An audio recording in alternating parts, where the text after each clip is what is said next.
N'hésitez pas à aimer ce témoignage, à vous abonner à la chaîne et à activer les notifications pour recevoir les nouvelles lectures. Merci beaucoup et à bientôt. Je n'ai jamais fait l'expérience, avant ou après, de quelque chose d'aussi réel et profond que l'état de conscience que je vais tenter de vous décrire. Mais les souvenirs ont suffi à me réconforter pendant une période particulièrement difficile dans les vicissitudes de la vie. Malheureusement, je ne fais moi-même l'expérience d'aucune capacité paranormale, psychique ou médiumnique. Mais je suis juste inébranlablement convaincu de la réalité des choses spirituelles. Oui, j'étais le mitrailleur lourd, dans un véhicule blindé de transport de troupes. C'était la fin de la saison sèche, et le convoi, dans lequel je voyageais, était sur le point de partir. Notre travail était simple. Marcher sur le parcours, montrer les banderoles, et s'assurer que nous avions une bonne route à parcourir. 2 véhicules blindés de transport de troupes, roulant lentement devant moi, se sont engagés sur la route, qui était déjà divisée par un petit nuage de poussière.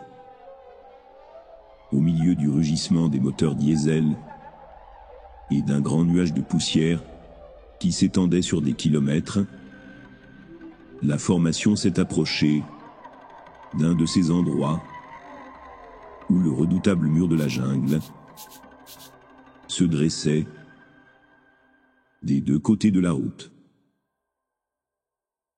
Instinctivement, j'ai jeté un coup d'œil à la ligne de la forêt tropicale. Soudain, une très grosse mine anti-char a explosé à moins de 2 mètres sous mon petit blanc. Et j'ai immédiatement compris ce qui se passait. Et je me suis dit, oh merde, c'est reparti. Tout était cataclysmique, et j'étais avec tout le monde. Les gens, la poussière, les fusils, les munitions, les casques et les boîtes de rationnement étaient tous dispersés autour de moi. En cours de route, le temps a ralenti dans le monde extérieur. La vitesse de rotation des objets autour de moi ralentissait drastiquement, violant manifestement toute loi de la physique. J'étais hypnotisé par les mouvements anormaux et perpétuellement lents des corps de mes compagnons. Et je me demandais, est-ce la fin? Sont-ils tous morts? Au sommet de mon orbite, le temps s'est complètement arrêté, et un calme indescriptible est apparu. L'état de conscience à ce moment-là ressemblait à un état d'éveil normal. Tout comme un état d'éveil normal ressemble à un rêve. Quoi qu'il en soit, il était paisible, omniprésent, dans le temps et l'espace, prenant tout en compte, comme un tout indivisible. Le passé, présent et futur de l'univers entier étaient concentrés en un seul centre, duquel tout dépendait. C'est ce qui ne change pas. C'est la lumière de la conscience pure, qui illumine toute chose. L'œil est la lumière du corps. C'est là que se trouve la véritable signification de l'énigmatique passage biblique. Sinon ton œil est unique, tout ton corps sera rempli de lumière. Car il s'agit du grand néant, qui englobe toute chose et qui par conséquent est lui-même également néant. Ce faisant, il devient tout en tout. De plus, après m'être réveillé du rêve, il n'y avait, et il n'y a toujours, aucune place pour le doute quant à sa vérité. Tout comme il n'y a aucun doute sur le fait que l'état de veille est la réalité, et que le rêve est juste un rêve. En d'autres termes, Dieu lui-même a pris mes rênes. Le je ou le moi n'est plus une entité indépendante. il n'y a que Dieu. C'était un sentiment écrasant de béatitude, d'amour, de compassion, et un étrange sentiment de déjà-vu. La réalisation que le véritable foyer et le soi de toute chose s'étaient miraculeusement révélés. Les événements de ma vie jusqu'alors ont été passés en revue calmement, sans préjugés, en détail, non pas dans l'ordre chronologique, mais en quelque sorte tous à la fois, certains événements étant soulignés plus intensément. Ensuite, on m'a permis d'exister à nouveau. Il n'y avait pas de choix. C'est arrivé comme ça.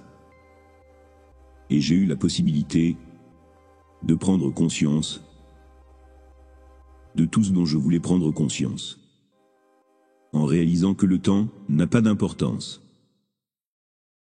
En fait, nous avons tout le temps du monde. Parce que lorsque le temps s'arrête, l'âme persiste. J'ai regardé ceci et cela de ma vie, et je suis arrivé à la conclusion que je n'avais pas grand-chose à me reprocher. En fait, j'ai beaucoup abusé de ce don. Mais je n'étais qu'un jeune homme naïf de 21 ans à l'époque, et avec des idées quelque peu déformées sur l'importance relative. Je pouvais voir la route, les rangées d'arbres de chaque côté, et les 3 autres chefs de mon peloton, dans un panorama à 360 degrés. Cela semblait se passer dans ma tête. Et je ne suis pas sûr que ma tête et mon corps soient connectés. En d'autres termes, je ne me souciais pas de savoir si j'allais mourir dans les prochaines secondes ou non. Et là, ils m'ont gentiment dit que je survivrais à l'explosion, et semblait sûr grave, et que je pourrais quitter le champ de bataille en toute sécurité. Seulement quand je ne savais pas quoi décider, que le temps a recommencé à s'écouler. Mon état de conscience transcendantale a pris fin, et je suis revenu à un état d'éveil normal. J'ai pu voir le sol à environ 5 mètres, en dessous de moi, et j'ai commencé à tomber dessus. J'étais rempli d'un sentiment de crainte et de bonheur intense. Que Dieu est pour moi, ce n'est plus une question de foi ou de croyance, mais de conviction, car je l'ai vu tel qu'il est. Mais ce fut une agréable surprise de découvrir qu'il est aimant, miséricordieux et indulgent. Je lui suis reconnaissant de m'avoir accepté. Et même aujourd'hui, 40 ans plus tard, je pleure encore des larmes de gratitude. En outre, je ne crains plus la mort. La douleur et la souffrance, oui, mais pas la mort elle-même. Cette goutte de pluie, par sa grâce, me rappelle l'océan dont elle est issue. Malheureusement, c'est à Dieu, et non à nous, de faire l'expérience de cet état. Mais croyez-moi, c'est le cas. Dieu est toujours ici et maintenant, et beaucoup plus proche que vous ne le pensez. Mettre des mots sur cette expérience, oui, c'était difficile. La chose la plus difficile à communiquer est l'expérience de Dieu. Le problème est que lorsque Dieu existe, le moi individuel n'existe pas. C'est pourquoi, peut-être pour moi, il est absurde de dire « j'ai vécu ceci ou cela ». Tout ce que l'on peut vraiment dire, c'est que Dieu est ici et maintenant, ou qu'il est pure existence, ou qu'il est pure conscience, ou qu'il est toute chose, ou qu'il est l'unique, ou qu'il est amour, et ainsi de suite.